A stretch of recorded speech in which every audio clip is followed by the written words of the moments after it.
Bienvenidos a Criterios, hoy es 30 de julio del 2021, gracias por acompañarnos. Esta noche tenemos una plática muy importante, vamos a hablar del caso El Mozote.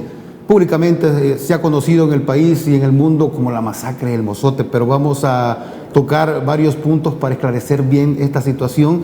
Y esta noche nos acompaña el coronel en calidad de retiro, José Luis Alvarado, que además es politólogo. ¿Cómo está, coronel? Mucho gusto a la televisión salvadoreña, a la audiencia salvadoreña y a los que nos escuchan por los diferentes medios de comunicación. Muy buenas noches, un placer estar con ustedes y estamos aquí para ampliar algunas situaciones que se han tergiversado del proceso. Ok, también está con nosotros Marvin Portillo, asesor en comunicación estratégica. ¿Qué tal, Marvin? Gusto de saludarte. Gracias, Francisco. Para mí es una alegría, un honor estar aquí en este programa y un saludo a todos los televidentes de Criterios. Bueno, ¿por qué no comenzamos con lo histórico? Porque la gente quiere saber desde cuándo viene esto. Sabemos que fue durante el conflicto armado en el Mozote en los años 80. Cuéntame, por favor, Marvin. Bien, lo que ha sucedido es que los sucesos o lo que acaeció en el Mozote entre el 11 y el 13 de diciembre de 1981 sí, ha sido tergiversado y los salvadoreños han caído en un engaño de una mentira histórica, que yo la considero una de las más grandes mentiras históricas con las que el pueblo ha sido engañado. Realmente no ha sido una masacre, en realidad, como se conoce internacionalmente, nacionalmente. Voy a hacer una relación sucinta de lo que sucedió esos 2 días en diciembre de 1981 en el Mozote. Quiero decirles que esto que voy a hablar, yo sé que a muchos tal vez no les va a parecer porque han escuchado únicamente la versión de la izquierda. Recordemos que la izquierda, especialmente la izquierda que fue una izquierda armada, terrorista en El Salvador, fueron muy hábiles en sus comunicaciones y ellos utilizaron los sucesos del Mozote para crear una falsa historia de una matanza que en realidad no sucedió como ellos la cuentan. Sí. Y ahora en los libros de historia o en las enseñanzas que se reciben en los colegios y en las universidades se enseña así como una matanza. Incluso en la escuela militar se les está enseñando de que eso fue una matanza. Sí. Ahora bien, lo que voy a hablar y lo que voy a decir rápidamente está basado en investigación documental, investigación histórica que he realizado desde hace casi más de 2 años con el objeto de escribir un libro que está en proceso en este momento que se va a llamar El Mozote, la gran mentira. Okay. Y además de eso hay mucha documentación oficial, periodística de la época sobre lo que sucedió. Entonces voy a tratar de decir la verdadera historia o la verdadera versión de lo que sucedió en el Mozote. Bueno, en diciembre del 81 la Fuerza Armada había preparado un operativo para desmantelar los campamentos guerrilleros en Morazán, especialmente el campamento de instrucción en la Guacamaya, sí, aledaño al Mozote y a otros cantones. Se preparó un gran operativo en el que participaron varias unidades militares, pero la inteligencia de la guerrilla parecía conocer del operativo y entonces utilizó una estratagema que habían venido utilizando durante todo el conflicto interno, que era usar a la población civil de escudos humanos. Movilizaron campesinos al cantón El Mozote para preparar una emboscada para las tropas que habían de pasar por el cantón El Mozote con destino a la Guacamaya, porque el Mozote era considerado una especie de territorio neutral. Habían poblaciones que apoyaban a la guerrilla. O liberado, como se decía. No era neutral, neutral. O sea, había poblaciones que apoyaban a los terroristas y había poblaciones que apoyaban a la Fuerza Armada. Okay. Pero el Mozote era una población neutral. Entonces, por ahí iban a pasar las tropas por esa razón. En conocimiento de esto, la guerrilla moviliza personas civiles a través mediante un engaño, haciéndoles creer que la Cruz Roja iba a repartir ahí en el Mozote ayuda humanitaria, y lo que ellos buscaban era utilizar como escudos humanos a la población civil. Cuando las tropas del batallón Atlacat se desplazaban por el caserío El Mozote con dirección a la Guacamaya, son atacados desde las casas de los civiles por los terroristas que estaban escondidos en las casas y confundidos con la población civil. Emboscada, entonces. Correcto, lo que sucedió en El Mozote fue una emboscada en contra de tropas del batallón Atlacat, que era una de las unidades que estaba participando en este operativo. El batallón Atlacat responde al fuego y lógicamente hay bajas civiles, como hubo bajas de los dos lados. Sí. En mi investigación he hablado con soldados que estuvieron en ese operativo y uno de ellos, prácticamente con lágrimas en los ojos, me decía: mira, licenciado, me dijo, viera qué difícil era tener uno que tratar de defender su vida en esos momentos, defender al compañero de armas que estaba al lado y tratar de no dañar a la población civil porque los terroristas la utilizaban de escudos humanos. Okay. Él me cuenta con lágrimas cómo vio que ellos utilizaban a la población y lo hicieron en este operativo y lo hicieron en muchos otros. Entonces, hay muchas mentiras que se han dado en torno a eso. Ahora, ¿por qué se levantó esa mentira histórica? En esa época, el gobierno de los Estados Unidos estaba por decidir si continuaba dándole ayuda militar a El Salvador, porque la Fuerza Armada había sido acusada por la guerrilla de violación a los derechos humanos, pero esto no se había comprobado. Sí. Cuando sucedió lo del Mozote, en la radio Venceremos, la radio o el aparato ideológico del FMLN, en ese tiempo guerrilla armada, lanzó la noticia de una matanza tratando de hacer eco internacional, pero nadie pudo confirmar que había sucedido eso. Incluso los medios locales mandaron corresponsales y las agencias internacionales mandaron corresponsales para ver si había ocurrido esa matanza que Radio Venceremos estaba transmitiendo, pero no lograron comprobar que hubiera habido tal. Pasó un tiempo y cuando el Congreso de los Estados Unidos se iba a reunir para decidir si continuaba o suspendía la ayuda militar, entonces hace el FMLN venir a dos periodistas norteamericanos, los ingresan por puntos clandestinos, les ponen a la gente con las que van a hablar, no les permiten a ellos entrevistar a quien ellos quieran, les pusieron a los supuestos testigos y les dan la versión de una matanza. Acto seguido sale publicada la noticia, el Congreso o los políticos norteamericanos y congresistas la ven, se espantan de la noticia. ¿De cuánta gente hablábamos en ese entonces? En ese tiempo se hablaba de casi que habían muerto. Como de 600 personas. Okay. Entonces, en ese caso, ya vamos a hablar más adelante de cómo ha ido cambiando la cifra de muertos. Ha ido así como que es una montaña rusa, bajando, subiendo, okay, bajando. Así parece el Bitcoin, sí, que sube y baja cada rato. Entonces, se dan cuenta ya de esto y nombran una comisión del Departamento de Estado para que verifique si es cierto que ha habido una matanza. Llegan los delegados, uno de ellos estaba en la embajada americana, Elliot Abrams, y otros delegados de esta misión, asesores norteamericanos, y la guerrilla no les permite llegar a este lugar. ¿Lo confirman entonces? Entonces ellos platican con la gente de unos campamentos de refugiados cercanos, si conocen si ha habido una matanza en El Mozote, y ninguno les dice que tiene conocimiento de nada de eso. Entonces, el informe del Departamento de Estado dice que no se pudo confirmar la existencia de ningún tipo de matanza ahí, ni que la versión que decía la radio Venceremos y que había sido publicada o replicada por estos dos medios norteamericanos. Marvin, en ese momento todavía estamos hablando del año 1981. Ya estamos en 1982. 82. 1982. Entonces, pues no se puede comprobar que ha habido tal masacre. Bueno. Queda así la cosa. Como no se pudo comprobar, se reanuda la ayuda militar de Estados Unidos hacia El Salvador y pasan 10 años y medio sin que nadie hable de la matanza del Mozote. Eso quedó así, fue como una estrategia de propaganda que no dio resultado.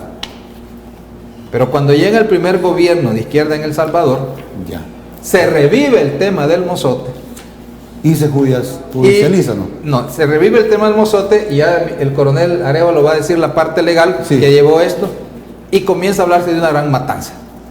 Bueno, y entonces se acusa al Estado salvadoreño ante la Corte Interamericana de Derechos Humanos la Corte Interamericana, con complicidad de la defensa del Estado salvadoreño, condena al Estado salvadoreño, y ahora tenemos la cuestión judicializada. Vamos a ir a nuestra primera pausa comercial porque ya me la están pidiendo, pero al regreso sí vamos a hablar con el coronel Alvarado para que nos cuente precisamente sobre el proceso legal que se lleva desde que llega el primer gobierno de izquierda en la gestión del expresidente Mauricio Funes. Con eso regresamos.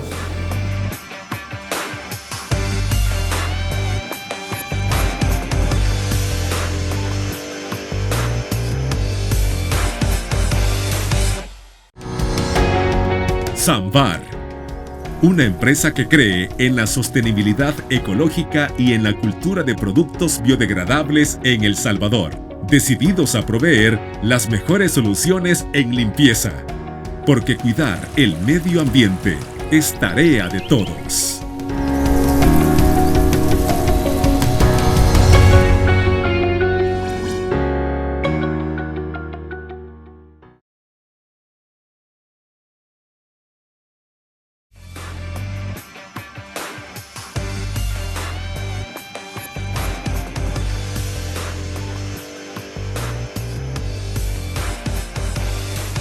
Para conocer el proceso legal desde que llega el primer gobierno de izquierda del FMLN en el 2009. Así es, coronel. Ahí se judicializa el caso El Mozote. Bueno, inicialmente ya se había presentado una denuncia, ¿sí? Pero como no había medios de cómo comprobarla, básicamente los jueces dan, digamos, archivan los procesos y los dan por terminados. Lo que ocurre es que... ¿Es al inicio de la gestión del expresidente Funes? No, antes de eso. Ya. Sin embargo, lo que se hace es aprovechar la llegada de la izquierda al poder, ya, y tienen un plan bien estructurado, en el sentido que ya estaba presentada una demanda ante la Comisión Interamericana de Derechos Humanos, la cual después de un proceso que ellos desarrollan, la presentan a la Corte Interamericana de Derechos Humanos, como lo establece la Comisión Americana de Derechos Humanos. Sí. Estas dos acciones quiero decir que son totalmente ilegales por dos motivos. Uno, hasta la fecha, El Salvador no ha reconocido ni la competencia ni la jurisdicción de la Comisión Interamericana de Derechos Humanos, tal y como lo establece la Convención Americana, que para que ella pueda intervenir debe ser reconocida por el Estado y debe aceptar su competencia. Hasta la fecha, el Estado salvadoreño no ha emitido una declaración o no existe el decreto mediante el cual se reconoce la comisión. Por lo tanto, no tiene competencia para conocer ni para desarrollar procesos contra el Estado salvadoreño. Sin embargo, hay un proceso. Sin embargo, lo desarrollan. Sí. Luego, la segunda razón es que la comisión, aún no teniendo competencia ni jurisdicción, aprovechando que está la izquierda, sí, y se hace de los opachos, por decirle un buen salvadoreño, desarrolla una cantidad de acciones y al final concluyen que hay que elevar el caso a la competencia de la Corte Interamericana, que es otra violación a la Constitución, en el sentido que cuando el Estado de El Salvador reconoce la competencia de la Corte Interamericana de Derechos Humanos, esta le determina a través de una reserva que la Corte no puede conocer casos que tengan inicio, investigación, desarrollo, cualquier situación antes del 5 de junio de 1995. Es decir, El Salvador reconocía la competencia del 5 en adelante, más no del 5 de junio hacia atrás. Okay. Entonces todos los hechos están del 5 de junio hacia atrás, entonces mucho menos tiene competencia la Corte. Entonces ahí se está violando la Constitución. ¿Por qué razón? El 145 de nuestra Constitución dice o expresa que ningún convenio o tratado que ratifique la Asamblea Legislativa debe de contravenir o mucho menos atentar, por llamarlo así, contra los principios constitucionales. No puede modificarlos ni puede tratar de modificarlos. Y que en todo caso de ratificarse un convenio o un tratado, se establece reserva sobre aquello que afecta a la Constitución o que viola la Constitución y esto no es ley de la República, es decir, no debe ser acatado por nadie. Sí. Entonces la pregunta es, si eso lo establece la Constitución, ¿por qué razón los magistrados de la Corte Suprema, es decir, más que todo la Sala de lo Constitucional anterior, sí, asumen un proceso que lo prohíbe la misma Constitución? ¿Por qué razón? Ese es el punto, y yo voy a aprovechar en este libro que se llama Fraude de fallo de inconstitucionalidad.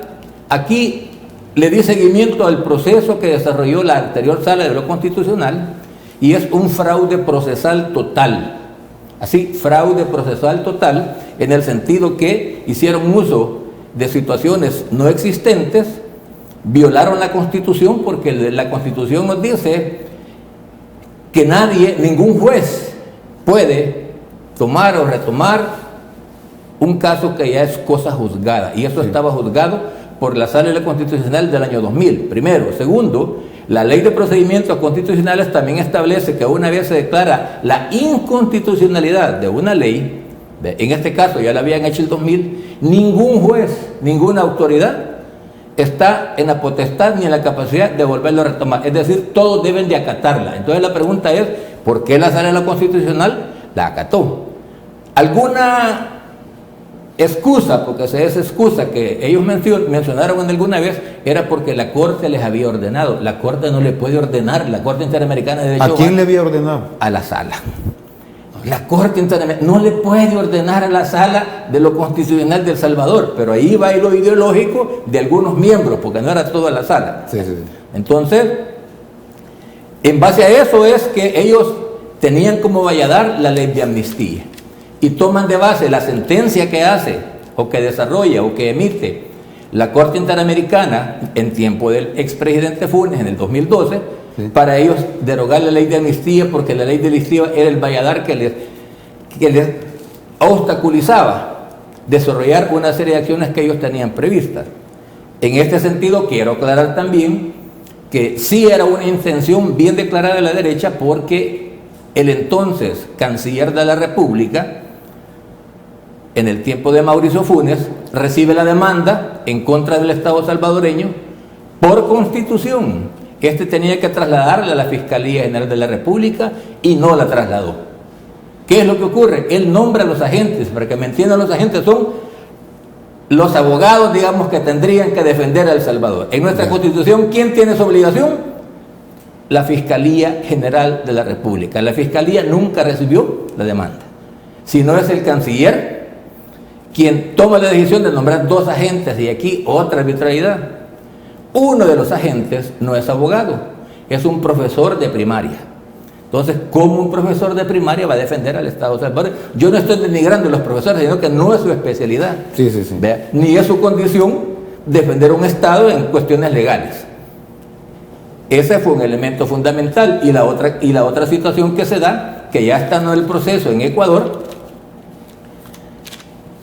el agente designado para defender a El Salvador se excusa de defender a El Salvador y coloca a otra persona que no estaba autorizada para defender a El Salvador, le pide permiso al presidente y el presidente dice que sí. Ese es un fraude procesal. Así, claro, fraude procesal. Entonces, todas estas cosas que nos denotan, nos denotan que había una intención premeditada con antelación para que El Salvador fuera condenado, para que el caso del Mozote tomara relevancia y consolidar. ¿Por qué había que consolidar? Porque es una forma de venganza que ellos tienen sobre algo que realmente no pasó, y con eso ellos casi le daban una especie de verdad a lo que no había ocurrido. Coronel, pero lo lograron porque el caso está en un tribunal del país. Sí. Está en una etapa de instrucción, entiendo. Y ese es el problema. Y por eso sigo.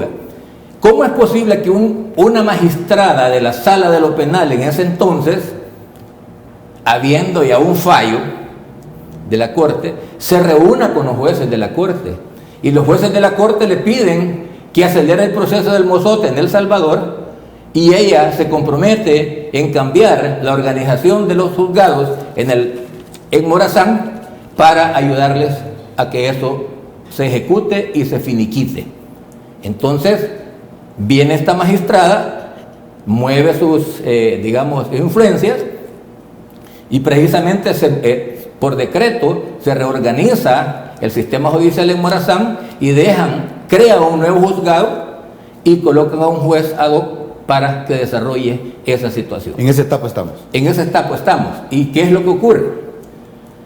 No hay ningún fundamento legal ahorita para que eso se está desarrollando. ¿Por qué motivos? Nuestra Constitución y las leyes penales establecen que la persona se juzga tomando en consideración la ley que existía en el tiempo en que se ejecutó o se desarrolló el delito, ¿ya? Estamos hablando de 1981. El código que corresponde es el de 1980, que estaba hasta 1983. Ya está derogado. Así es. Pero, ¿qué es lo que ocurre? Que ese código establecía que la fase de instrucción solo tenía 90 días, máximo 120 días. Hoy, veámoslo en la práctica, llevan desde el 30 de septiembre de 2016 en la fase de instrucción. Esa es una total ilegalidad, total violación de derechos humanos. ¿Cuánto es el periodo normal de una fase de instrucción? 90 días normal y se puede extender hasta 120 días. Según el código que debió ser aplicado. ¿Cuántos se están procesando en este Ahorita momento? hay un aproximado de 16 y ahí quiero aclarar algo también o agregar algo. Conforme a la normativa penal, si una persona que es acusada fallece, se saca del proceso porque no tiene sentido tener a una persona fallecida. Vaya y pregúntele al juez de Gotera por qué no quiere sacar del proceso a los señores oficiales que fueron acusados y que ya fallecieron. Voy a tener que ir a otra pausa, mis amigos, pero al regresar vamos a hablar de un punto que a mí me da la impresión que aquí hay un interés político bien marcado. ¿Les parece si al regreso hablamos de eso? Nos parece. Ya volvemos.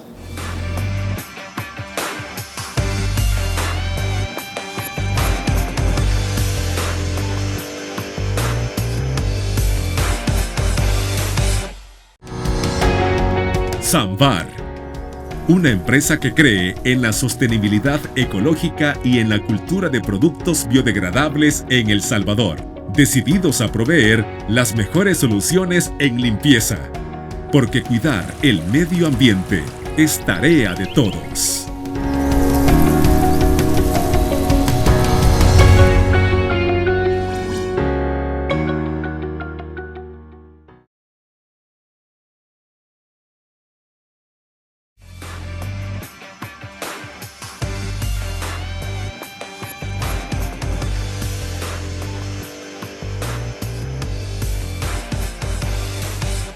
Continuamos con criterios y estamos hablando del caso El Mozote.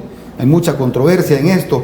Sobre todo hay una parte de que no tengo claro y es el número de víctimas. Marvin, se han dicho diversas cantidades. Tú mencionabas al inicio del programa 600 y hoy hablan de 1700 y algo. Sí, esta es otra de las grandes mentiras que, digamos, gravitan alrededor de este hecho del Mozote. Antes de eso quisiera hacer, digamos, una acotación y también histórica. En la época en que sucedieron el enfrentamiento en el cantón El Mozote, según la Dirección General de Estadística y Censo, en esa época no había más de 15 o 16 viviendas ahí. Okay. Entonces, ¿cómo es que aparecen luego el montón de cadáveres?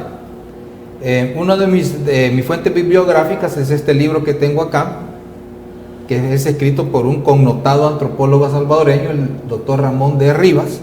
Este libro fue auspiciado por la Dirección de Cultura de la Universidad Tecnológica. Y él, en la investigación antropológica que hizo, él iba a la zona del Mozote, no a hacer una investigación sobre la matanza, sino que él iba a hacer una investigación sobre cómo habían cambiado las formas de vida de la población después del conflicto armado que vivimos en El Salvador en la década de los 80. Pues como antropólogo él se sumerge en la vida de las personas, es decir, convive con ellos por meses, y en las pláticas de confianza que tenía con los pobladores le contaron por qué es que había tanta gente en El Mozote cuando ocurrió ese hecho. Y cito textualmente parte del libro de la investigación antropológica que él hizo, que dice lo siguiente, dice: al parecer la congregación de civiles en El Mozote tenía como objetivo primordial establecer un perímetro de seguridad para defender la escuela militar guerrillera de la Guacamaya, es decir, servir como elemento distractor para poder desmovilizar todos los pertrechos de guerra y al personal militar de la Guacamaya mientras se daba la refriega y la supuesta masacre en el Mozote. Esto en estrategia militar se llama fuego de cobertura. Sí. Es decir, la emboscada que se le hicieron a las filas del Batallón Atlacá fue para distraerlas mientras desmantelaban el campamento de la Guacamaya y escapaban. Ahora bien, resulta, yo vi que estaban poniendo imágenes de las antropólogas argentinas que vinieron a investigar esto del Mozote, porque después de 11 años casi fue que se comenzaron las exhumaciones. Y entonces se encuentran ahí una serie de cadáveres. Ahora 90 y algo. Los primeros reportes dados por la supuesta masacre clandestina por Radio Venceremos hablaba de aproximadamente 1000 víctimas. Aproximadamente 1000.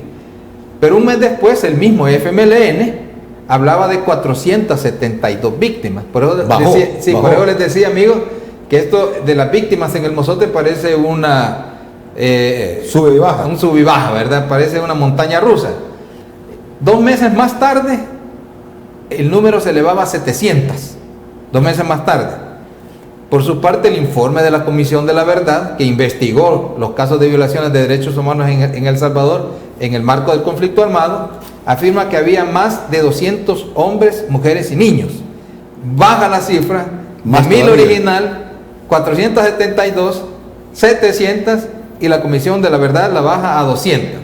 Sí. Las antropólogas argentinas que aparecían allí están en este momento viendo los videos que practicaron las exhumaciones hace 11 años después del suceso, afirmaban que habían encontrado 282 cadáveres, es decir, las osamentas pertenecientes a 282 personas. Baja. La Comisión Interamericana de Derechos Humanos, a la que hace mención el coronel Alvarado, habla de 498 víctimas. Y la resolución judicial del 1 de septiembre de 1993 afirma que en el lugar se encontraron 119 osamentas. ¿Qué cantidad se está viendo ya en este proceso, en el momento del actual? Le voy a dejar esa respuesta al coronel, pero solo quiero terminar porque esto es de antología esto. Para rematar las inexactitudes, en diciembre de 2017, el entonces presidente de la República, Salvador Sánchez Serén, oficializó la cifra de víctimas del Mozote en 978. Subió nuevamente. Pero un año después, el mismo presidente Sánchez Serén dijo que las víctimas habían aumentado a 1725, o sea, casi un 100% más un año después.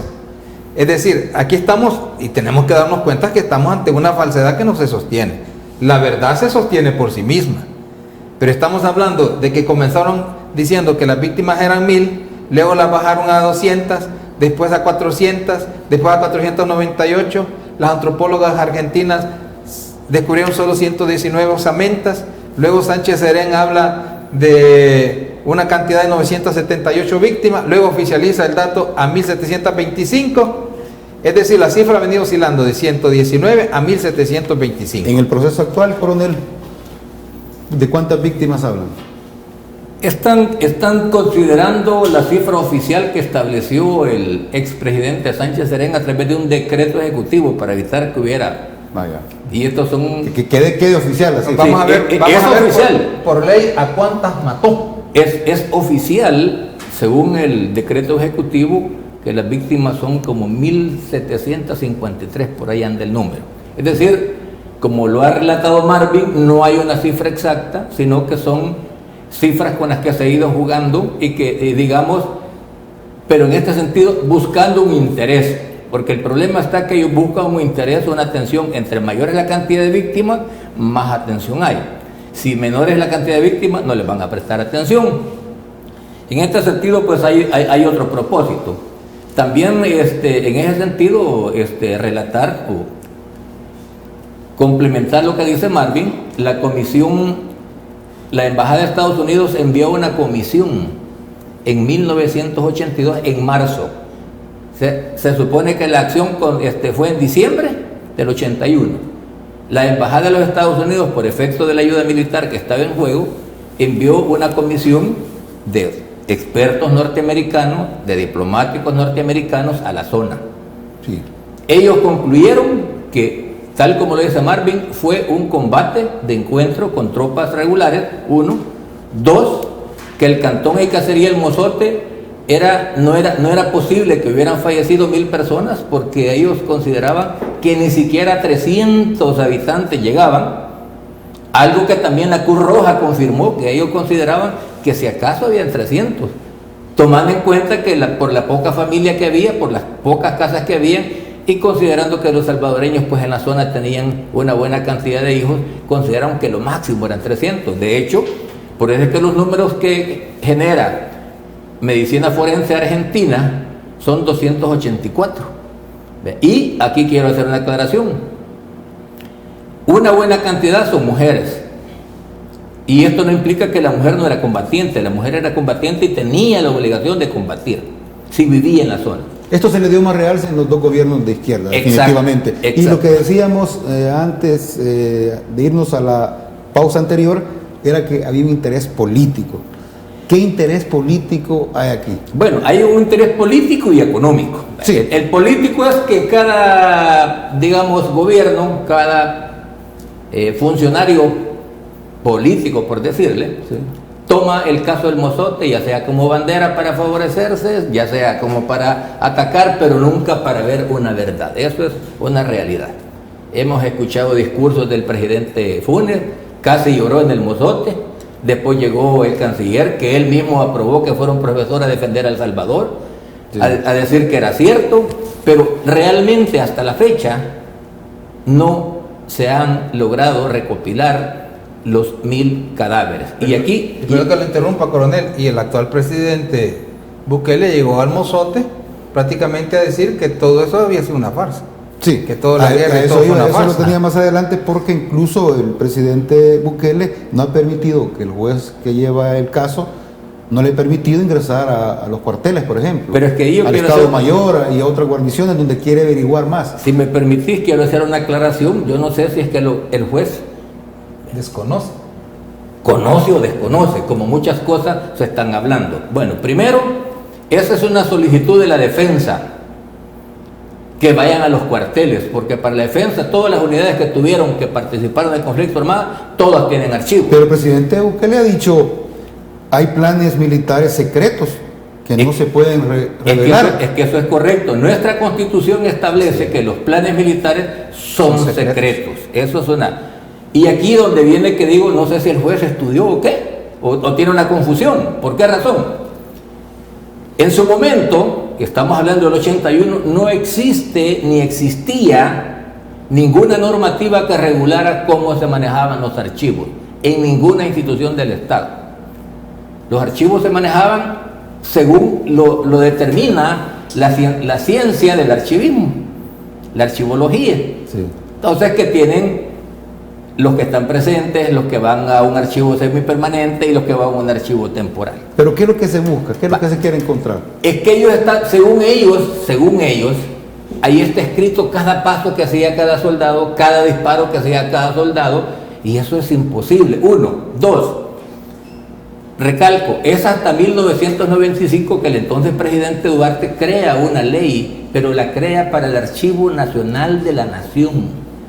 La única ley que establece, bueno, y no es ley, por cierto, es un instructivo que generó el Instituto de Acceso a la Opinión Pública. Lo generó en 2015, que dice cómo se deben de regular los archivos. Entonces, retomando el principio de irretroactividad de la ley, no es posible ir hasta el 81 a ver lo que hay, ni de ahí para acá. 1, 2, el problema es que uno de los acusadores, en una ley derogada, la ley de la defensa orgánica de la defensa nacional, ahí establece, dice, el Estado Mayor Conjunto está obligado a llevar más o menos los planes, a crear y a llevar los planes de guerra de la Fuerza Armada. Pero aquí hay una pequeña palabrita que también yo no sé si la desconocen. Guerra no es conflicto armado. Sí. 1. Y 2, cuando se refiere a la ley orgánica, porque la ley orgánica estaba creada para cuestiones de guerra internacional, no para un conflicto armado interno.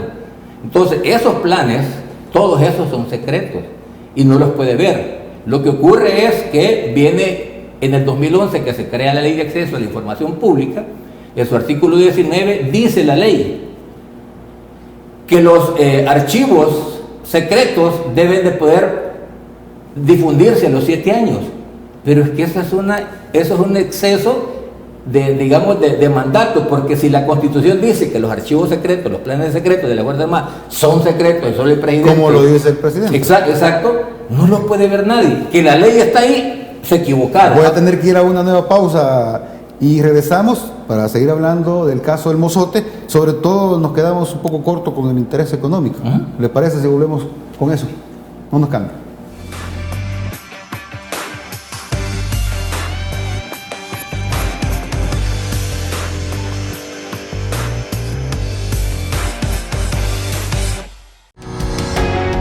Samvar, una empresa que cree en la sostenibilidad ecológica y en la cultura de productos biodegradables en El Salvador, decididos a proveer las mejores soluciones en limpieza, porque cuidar el medio ambiente es tarea de todos.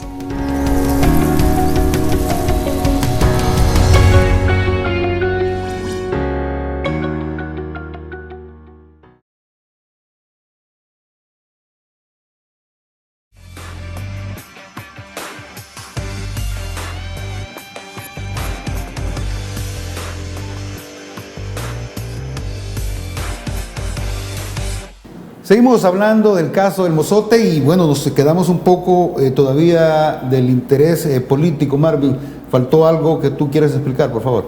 Sí, mira, el reporte que hacía mención el coronel Alvarado del Departamento de Estado, ahora ya desclasificado, fue preparado en enero de 1982 y sucintamente decía lo siguiente: primero, que los insurgentes del ERP establecieron líneas defensivas en el caserío El Mozote. Lo que yo les explicaba, usando a la población civil como escudos humanos. 2, que fue difícil establecer si hubo un exceso de fuerza por parte de las tropas del gobierno en contra de las personas que se encontraban en el caserío El Mozote. Y tercero, que los insurgentes del ERP, dice el informe, no hicieron nada para proteger a los civiles que estaban en el caserío El Mozote, a pesar de estar conscientes de la batalla que se avecinaba. Y 4, que los civiles que murieron ahí durante la operación rescate del caserío, rescate de Morazán, dice, no se encontró evidencia que confirmara el número de fallecidos. Ahora bien, ¿cuál era el objetivo político del FMLN? El objetivo político del FMLN era destruir el prestigio de la Fuerza Armada de El Salvador. Como no pudo vencerla en el campo de batalla y como no pudo vencerla en el campo diplomático, evitando de que el gobierno de los Estados Unidos reanudara la ayuda militar a la Fuerza Armada salvadoreña, 11 años después, firmada ya la paz o los acuerdos de paz, levantan el caso del Mozote sencillamente para desacreditar o vencer en el plano político a la Fuerza Armada. Y para eso utilizan los símbolos de la Fuerza Armada, que en esa época, o que se han erigido ya como símbolos del valor, del coraje de la Fuerza Armada salvadoreña en contra de la guerrilla, que fue el batallón Atlacat y su comandante, el teniente coronel Domingo Monterrosa. Pero quiero decirles una cosa que quizás no han escuchado, y esta es la primera vez que la van a escuchar aquí en Criterios. Sí. Existe evidencia de que el coronel Domingo Monterrosa no estuvo en el Mozote el día en que ocurrieron los hechos. Sin embargo, lo han mencionado por todos lados. Así es, hasta el presidente, en desconocimiento por supuesto, y no se le puede pedir al actual presidente que conozca de estas cosas o de otras, mandó a eliminar, a borrar el nombre de este héroe de la patria del muro de la Tercera Brigada de Infantería, porque él se ha dejado engañar o no ha querido investigar, porque esa ya es una ignorancia culpable la de él. Porque la gente está bien, porque no está obligada a saber estas cosas, pero él como presidente debió haber investigado primero antes de mandar a hacer esa decisión o tomar esa decisión, que fue su primera decisión como presidente. Entonces, él se une al objetivo de desprestigiar a la Fuerza Armada. Documentos militares demuestran que en la operación militar Rescate de Morazán estuvo bajo el mando del coronel Jaime Flores, quien en ese año era el comandante de la Tercera Brigada de Infantería y de la Tercera Zona Militar. ¿De San Miguel? Sí, estaba en San Miguel, sí. Correcto. Él contó con el apoyo del coronel Linares, comandante del destacamento militar número 4 de Gotera. Monterrosa cayó en desacuerdos con el coronel Jaime Flores por la estrategia que él iba a utilizar o como él pensaba utilizar a las fuerzas del batallón Atlacat. Al ser informado su comandante en el batallón Atlacat, porque Domingo Monterrosa no era el comandante del batallón, Sí, sí. al ser en ese momento, al ser informado de estas divergencias, se le ordena al coronel Monterrosa presentarse a su unidad. Entonces, cuando se da el suceso del Mozote, Monterrosa no estaba ahí. Pero ¿por qué toman la figura del coronel Domingo Monterrosa para decir que es el principal asesino en el caso de la masacre del Mozote o de la supuesta masacre del Mozote? Porque él se instituyó como un símbolo. En la Fuerza Armada. Así, él es un símbolo de la Fuerza Armada, y las fuerzas aguerridas del batallón Atlacat es la unidad, o fue la unidad que aún, aquí tenemos dos oficiales en retiro, ¿verdad? Uno que no está en cámara, pero nos está viendo. Ellos saben bien y ellos reconocen el liderazgo y el ¿cómo se llama?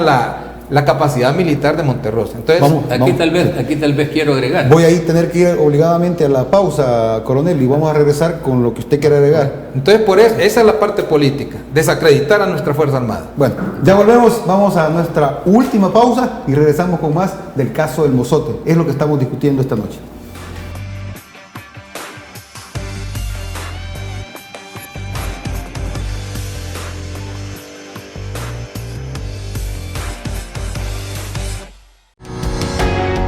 Samvar, una empresa que cree en la sostenibilidad ecológica y en la cultura de productos biodegradables en El Salvador, decididos a proveer las mejores soluciones en limpieza, porque cuidar el medio ambiente es tarea de todos.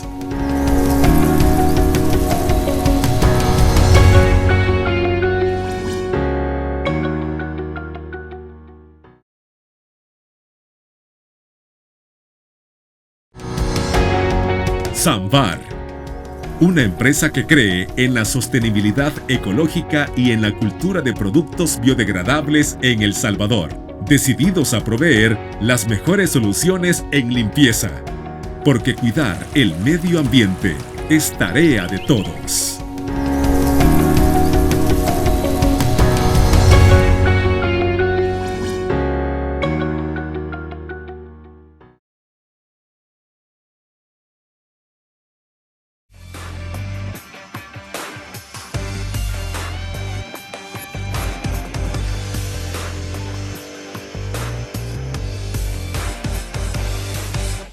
Vamos al último bloque de criterios y vamos a cerrar hablando del Mozote, por supuesto, y no hemos ahondado todavía a la parte económica.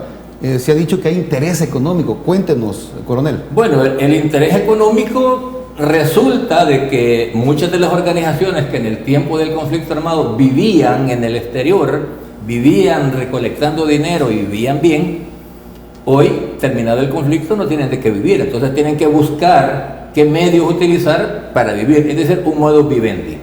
Aquí quiero, como un caso, porque no es solo un caso, hay varios casos, pero voy a mencionar en el caso del Mozote, que es el que nos está abocando en esta ocasión.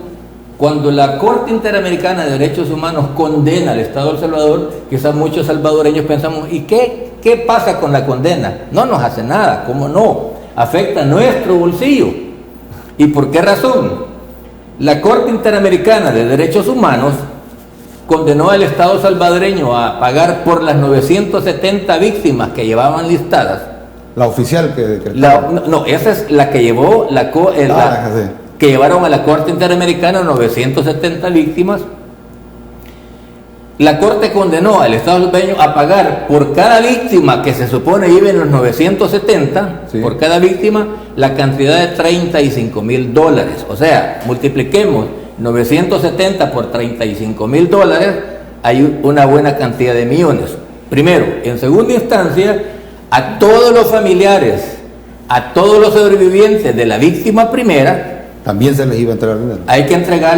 Le entregaron la cantidad de 20,000 colones a cada una. Esa cifra, saber cuál es, nadie la conoce. ¿Y se han entregado en realidad? Se han entregado, y ya le explico por qué.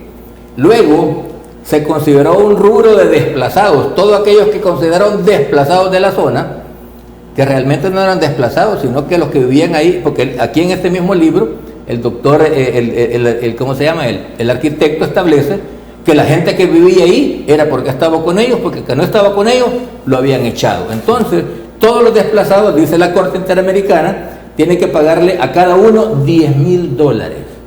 O sea, ¿cuántos son? Hasta ahorita no sé, porque aquí hay un elemento muy fundamental que es una aberración en derecho. El tiempo nos come, pero ¿quién está detrás de todo esto? Las organizaciones que están acusando, de Están izquierda, acusando en este momento. y de hecho El Salvador ya pagó estos 970 más todos, ya los pagó. ¿Cómo los pagó? Nadie sabe. ¿A quiénes se los pagaron? No se sabe. No hay nada en sí que diga, pero ¿cuál fue la distribución? ¿No está establecido en el proceso esto? No, porque la Corte dejó que las organizaciones y los que estaban involucrados, ellos resolvieran ese problema. Es decir, ahorita andan más de 60 millones que no sé para dónde tomaron, qué rumbo tomaron, quién los entregó, cómo los entregó. No hay un listado, no hay nada que defina o establezca qué fue lo que pasó. Entonces, entre más larga se le da este proceso, entre más larga van a salir más personas perjudicadas. ¿Por qué razón? Porque a esa aberración me quería referir. El señor que era el defensor del Estado de El Salvador pidió que no se cerrara el listado, que ellos iban a seguir buscando todavía, porque no tenían. Entonces, por eso usted puede ver. ¿Cómo queda la cifra que se decretó? Sigue aumentando. O sea que esa cifra sigue aumentando y son. Pero hay una cifra por decreto. No hay, bueno, esa es la de decreto, pero esa solo sirve de referencia, porque al final, esa es la razón que usted ve que estas organizaciones andan escarbando, y todo lo que encuentran dicen que es del mozote, porque ellos van que es dinero. De forma tal que se equivocaron con un entierro que encontraron y eran caballos los que habían enterrado, hasta los caballos que ya estamos llegando al final. Y que por cierto, en las fotos y que se ven y las imágenes que se ven, no se ven más de 4 o 5 cadáveres juntos. ¿Verdad? Ahora, yo creo que este juicio tiene que salir bien librado si es que se busca la justicia y la verdad. Arriba para establecer una pero sentencia. que si lo que se busca es, como en el viejo oeste, en el salvaje oeste, colgar a alguien, entonces ahí vamos a perder la justicia. Bueno, no habrá justicia. Les agradezco a ambos, gracias. Coronel, Marvin, gracias. Gracias a ti, Francisco, Gracias. y gracias a todos los que han estado pendientes del programa. Gracias por la oportunidad de explicar. Bueno, muy amables. Y gracias a ustedes por haber estado con Criterios. Nosotros nos vemos en un siguiente programa. Muy buenas noches.